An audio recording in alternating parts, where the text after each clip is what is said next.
د طالبانو حکومت پاکستان ته بلوڅ موږ پورې اړه نه لري او تاسې د بې ځایه خبرو پر ځای خپل ستونزې حل کړئ. سلام، وخت مو بخیر. د طالبانو حکومت د پاکستان پوځ هغه څرګندونې رد کړې چې بلوچستان کې د شوي برید سرچینه افغانستان پورې تړلې یاده کړې وه. د طالبانو حکومت د بهرنیو چارو وزارت د سیاسي اړیکو مسؤل عبدالقهار بلخي ویلي چې پاکستان باید دا ډول بې بنیاده څرګندونو پر ځای خپلې امنیتي او کورنیو ستونزو پر حل تمرکز وکړي.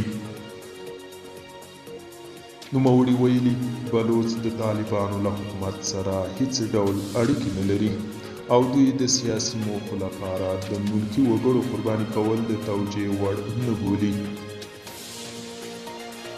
د یادونې ده چې وړمه ورځ مازدیګر مهال بلوڅو د پاکستان پر ایکسپریس جعفر اورګاډي برید وکړ چې د پاکستان پوځ یې سرچینه افغانستان کې وباله.